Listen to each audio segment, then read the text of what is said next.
Praise the Lord, dear friends and my dear children. Social media is a blessing through which we can communicate with each other and we get connected Sunday to Sunday. Today we are going to reflect upon faith over fear. If I ask you, what is the opposite of faith? You may say the opposite of faith is disbelief, misbelief, mistrust. But let me tell you, the opposite of faith is fear. Yes, where there is no faith, there is fear. Lack of faith causes fear. What do we see around in today's condition, today's situation, with coronavirus spread everywhere? There is fear in the hearts of the people. There is fear stepping out of the house. There is fear for the children to go out and play. There is fear for people to go to their workplaces. There is fear meeting our own friends and relatives. There is fear to go to the church. Why this fear? Let us see what Bible says about fear. The Bible says in Isaiah 41:10, "Fear not, for I am with you." The Bible says in 1 Peter 5:7, "Cast your burden, your anxieties upon him, for he cares for you." Luke 12:7 says, "The very hair of your head are all numbered, so don't be afraid. You are worth more than many sparrows." In the Holy Bible, if you see the disciples, they were with Jesus all the time. They shared life with Jesus. The disciples witnessed Jesus performing miracles. Jesus healed Peter's mother-in-law. Jesus healed many lepers. He even healed the man with a withered hand. Jesus fed a crowd of 5,000 people with just 5 loaves and 2 fishes. Jesus raised Lazarus from the dead. Jesus also raised Jairus' daughter. Jesus also raised the widow's son, the widow of Nain. After being a part of all this and actually watching Jesus performing these miracles, let us see whether the disciples of Jesus, when the situation was such, when they were in a tough situation, or when the times turned, how did they respond to the situation? Whether they responded with faith or with fear. It so happened that Jesus with his disciples was in a boat and he was preaching the people. The crowd was right in front of him on the shore. After the whole day's ministry, Jesus was a bit tired. He actually didn't want to step again in the crowd because people were still waiting for more healing and for more miracles to witness. So Jesus asked his disciples to take him to the other side of the sea. And the disciples obeyed him. Let me tell you, this sea was the Sea of Galilee. This lake is actually in a valley, the Rift Valley, and it is surrounded by hills and mountains on both the sides. And this makes this sea prone to storms and high waves up to at times 20 feet tall waves. That day, when Jesus, along with his disciples, most of them who were fishermen, was sailing on a boat across the Sea of Galilee. This incident I would like to show you through a short skit which will be presented to you by Sherwin and Kevin Peter. Let us see how the disciples of Jesus respond to the storm, whether they respond with faith or with fear. Let us watch. According to the Holy Bible, the Gospel of Mark, chapter 4, verses 35 to 41. One day, Jesus and his disciples got into a boat and began to sail across the lake.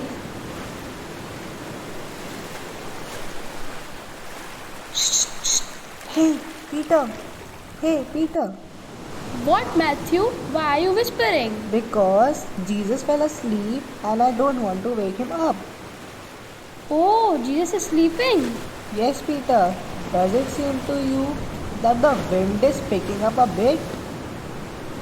Yes, it does seem to me. You used to be a fisherman, right? Yes, indeed. So, you seem to know all about boats and storms, right? Well, yes, of course. So, I am going to count on you, Andrew, James, and John to handle the storm. And if you guys need any help, do let me know. Okay? I am going below the deck. Okay.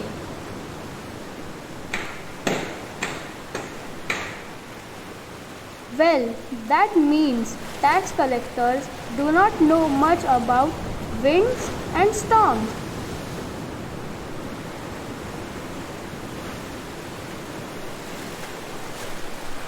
Hey Peter!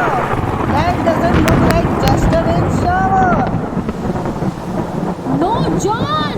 It looks like a storm, alright? Oh, the wind is really whipping around us. And the waves are getting bigger and bigger. Ah, there is water getting in the boat. Oh, what are we going to do?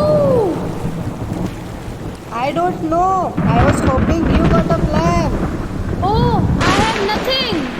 If the boat sinks, what will happen? I can swim, but I don't know how long I can survive. We are perishing! We are dying!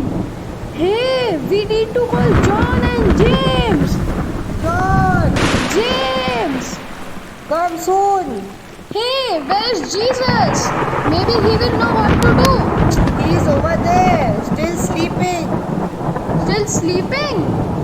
How can he be asleep when we are going to drown? Let's go, wake him up. Yes, let's go. Jesus! Jesus! Jesus, where are you? Where are you, Jesus? Jesus, come soon. Jesus, where are you? What is it? Why do you look so afraid? Jesus, can't you see what's happening? Don't you care? We are going to drown. Can't you see we are perishing, Lord? Lord, save us. Save us, Lord. Oh, you of little faith. Peace. Be still. Oh, that's amazing. Now, why were you so afraid? Don't you know when you are with me, you're always safe? And I always take care of you. And everything is under my control. Yes, we know, Lord. Now, I am going back to lie down. And you guys just think how you can trust me more in the future. Okay? Okay, Jesus.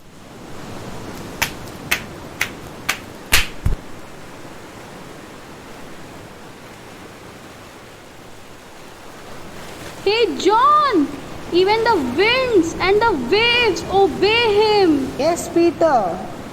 Who is he? I know. That was amazing. We need to trust him more. Yes, We need to trust him more. Let us now reflect upon this incident. You may say, why the storm? Jonah was caught in the storm because he disobeyed God. But here, the disciples were caught in the storm because they obeyed Jesus. It was Jesus who asked them to sail across the sea, and they obeyed him, and still they had to face the storm. This tells us, dear friends, that even if Jesus is in your boat, you will face a storm. Even if Jesus is in your life, you may face storms in your life. You may face problems, difficulties. You may fall into trouble. These disciples, most of them were fishermen: Andrew, James, John, Peter. But when they were caught in the thunderstorm, they were scared, they were afraid, because the storm, the squall was so fierce that they could not handle the situation. The waves were rising above the boat. The boat was getting filled with water, and the waves were striking, whipping the boat. They were trying to put down the sail.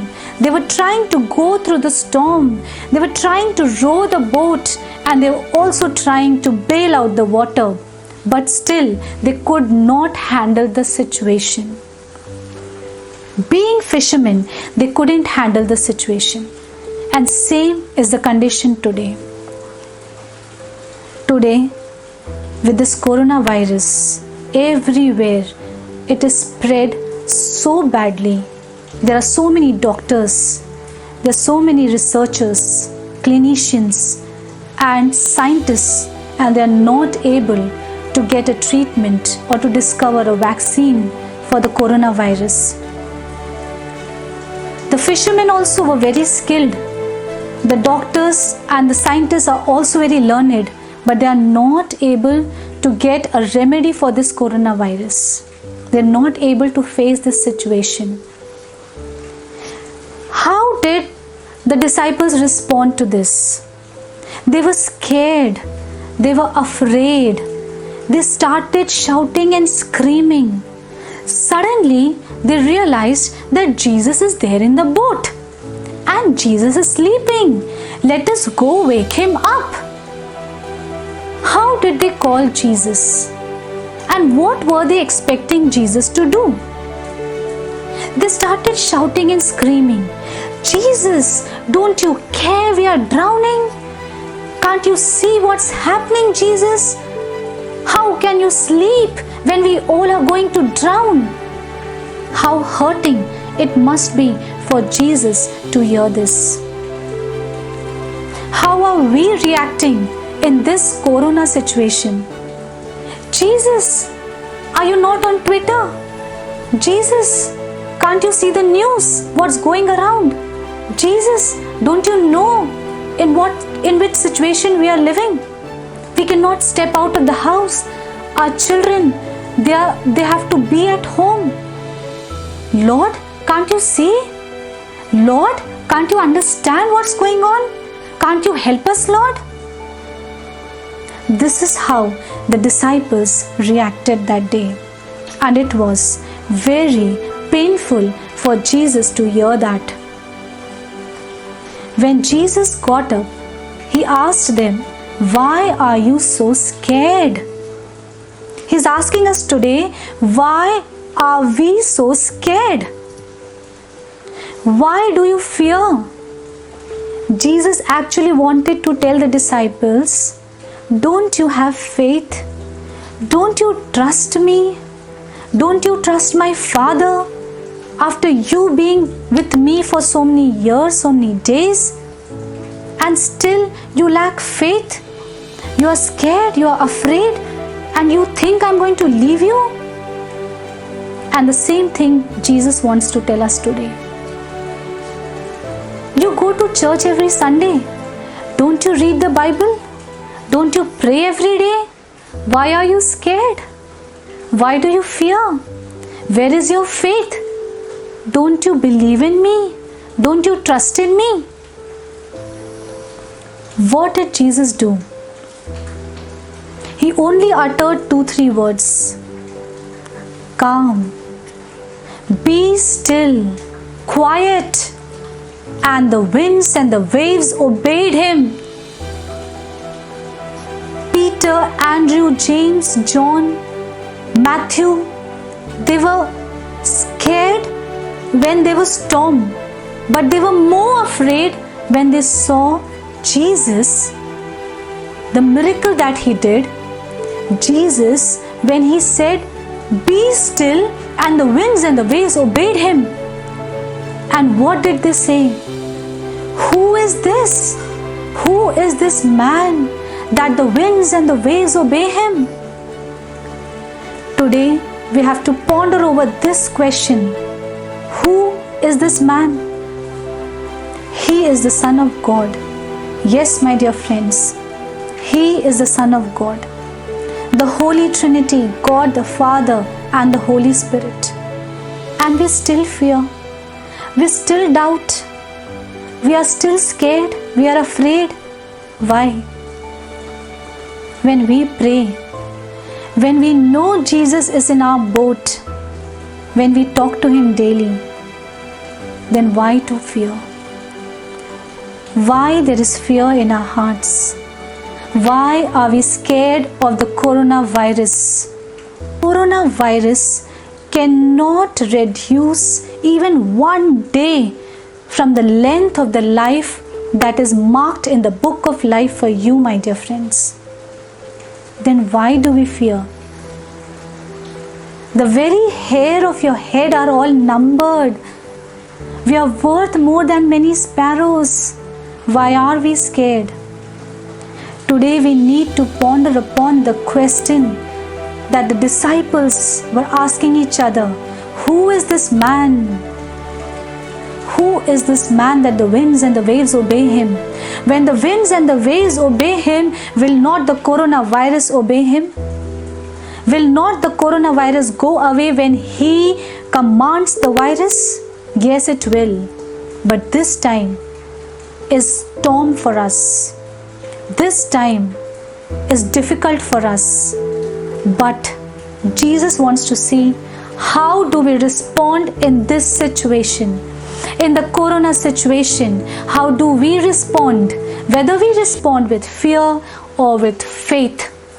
And so, my dear friends, let Jesus be in your boat, in the boat of your life, and have faith in him, trust him and believe in him, and nothing wrong will happen to you, because everything is under his control. Amen. Come, let us pray. Lord, today we come to you to thank you that you have kept us protected from this deadly coronavirus. Lord, today we promise you that we will respond to our problems and difficulties with faith and not with fear. Amen.